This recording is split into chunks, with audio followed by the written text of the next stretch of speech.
नमस्कार, उत्तराखंड न्यूज में आपका बहुत बहुत स्वागत है। चलिए देखते हैं उत्तराखंड की 15 फटाफट बड़ी खबरों को। इससे पहले आप न्यूज को कहां से देख रहे हैं, हमें कमेंट में बताना बिल्कुल ना भूलें। सीएम धामी ने ग्लोबल समिट 2024 में किया प्रतिभाग, बोले वासुदेव कुटुंबकम भारतीय जीवन दर्शन का सार। शनिवार को सीएम धामी ने राजस्थान के माउंट आबू स्थित प्रजापिता ब्रह्मा कुमारी ईश्वरीय विश्वविद्यालय द्वारा आयोजित ग्लोबल समिट 2024 में प्रतिभाग किया। यहां सीएम धामी का लोगों ने स्वागत और अभिनंदन किया। कार्यक्रम में सीएम धामी ने उत्तराखंड को देवों की भूमि कहा जाता है, जहाँ कण कण में शंकर का वास है। मुख्यमंत्री ने कहा कि हमारा राज्य एक और जहाँ प्राकृतिक रूप से सुरमेय है, वहीं आध्यात्मिक रूप से विशिष्ट भी है। विश्व के कोने कोने से लोग देवभूमि उत्तराखंड में आकर स्वयं की खोज करते हैं, स्वयं को साधना में लगाते हैं। प्रधानमंत्री किसान सम्मान निधि की 18वीं किश्त जारी। उत्तराखंड के 7,98,000 किसानों के खाते में आया पैसा। प्रधानमंत्री नरेंद्र मोदी ने पीएम किसान सम्मान निधि की 18वीं किश्त जारी की। उत्तराखंड के 7,98,000 पात्र किसानों को धनराशि वितरित की गई। कृषि मंत्री गणेश जोशी ने प्रधानमंत्री का आभार व्यक्त किया।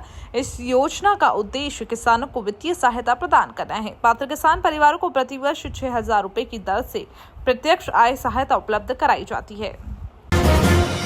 70 से अधिक उम्र वाले बुजुर्गों के आधार से बनेंगे आयुष्मान कार्ड, इन्हें मिलेगी कैशलेस इलाज सुविधा।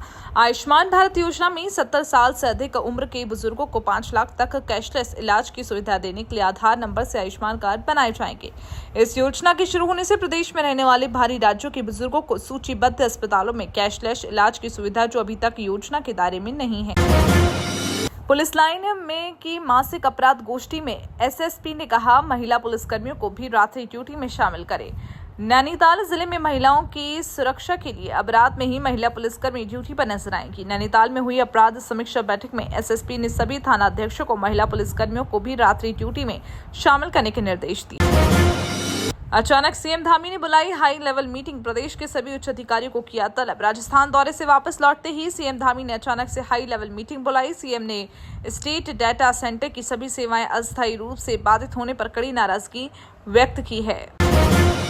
2011 की जनगणना के आधार पर होंगे निकाय चुनाव, प्रवर समिति की बैठक में लिया गया फैसला। विधानसभा में प्रवर समिति की बैठक की गई, जिसमें निकाय चुनावों को लेकर बड़ा फैसला लिया गया। प्रदेश में 2011 की जनगणना के आधार पर ही निकाय चुनाव होंगे। शनिवार को प्रवर समिति की बैठक के बाद शहरी विकास मंत्री प्रेमचंद अग्रवाल ने ये जानकारी दी है।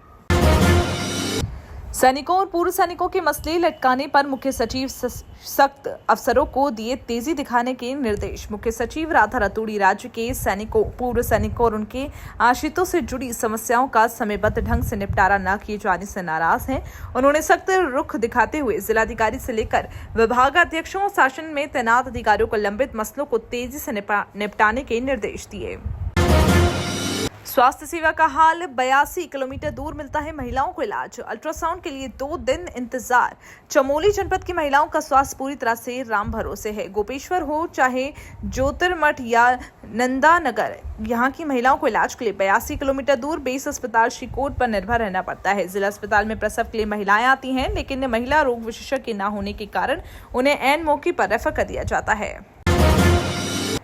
आईटीबीपी जवानों से भरी बस पलटी। ऋषिकेश चंबा हाईवे पर हादसा। जम्मू कश्मीर चुनाव ड्यूटी से लौट रहे थे। जम्मू कश्मीर विधानसभा चुनाव ड्यूटी से लौट रहे आईटीबीपी जवानों से भरी बस ताचिला के पास पलट गई। ऋषिकेश चंबा नेशनल हाईवे पर हादसा हुआ। 7 जवान घायल थे, जबकि अन्य सभी जवान सुरक्षित हैं। बस ऋषिकेश से उत्तरकाशी की ओर जा रही थी। घायलों को इलाज के लिए अस्पताल में भर्ती कराया।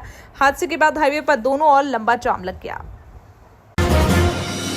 कांग्रेसियों का 3 सूत्रीय मांग को लेकर सिंचाई विभाग में प्रदर्शन, जनता को साथ लेकर आंदोलन की दी चेतावनी। काशीपुर में कांग्रेसियों ने अपनी 3 सूत्रीय मांगों को लेकर सिंचाई विभाग में धरना प्रदर्शन किया। इस दौरान उन्होंने अपनी मांगों को लेकर मुख्य प्रशासनिक अधिकारी आर.के. भारती को ज्ञापन सौंपा। कांग्रेसियों ने मांगे पूरी न होने पर जनता को साथ लेकर आंदोलन करने की चेतावनी दी।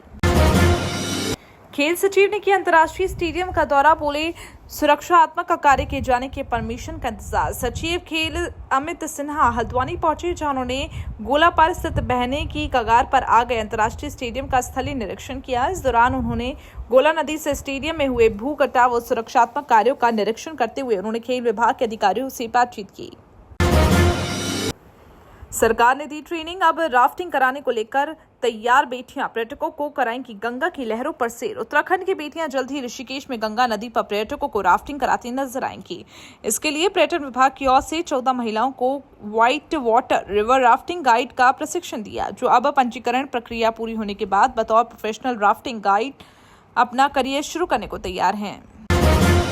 उत्तराखंड से मानसून हुआ विदा, लेकिन पहाड़ों पर अब भी झमाझम बारिश, छाया कोहरा और ठंड ने दी दस्तक। उत्तराखंड में मानसूनी वर्षा थम गई है, लेकिन हिमालयी क्षेत्र में अभी भी झमाझम वर्षा हो रही है। शनिवार को सरयू घाटी में तेज वर्षा से आम जनजीवन पर असर पड़ा। कई सड़कें बंद होने से यात्री फंसे रहे। वहीं गरुड़ में कटियूर घाटी में आजकल सुबह के समय कोहरा लगने लगा है। इस बीच यहाँ ठंड भी बढ़ गई है। MBPG कॉलेज बना अखाड़ा, अध्यक्ष दावेदार के समर्थक भिड़े। MBPG कॉलेज हल्द्वानी में छात्र संघ चुनाव के दौरान अराजकता का माहौल बन गया। कुछ छात्र और बाहरी लोग परिसर में बवाल कर रहे हैं। शनिवार को अध्यक्ष पद के एक दावेदार के समर्थक आपस में भिड़ गए। कॉलेज प्रशासन ने जिलाधिकारी और SSP को पत्र लिखकर परिसर में PSC तैनात करने की मांग की। देहरादून पिथौरागढ़ हाईवे रूट पर ट्रायल सफल, अब मौसम को ध्यान में रखकर किया जाएगा फ्लाइट का समय।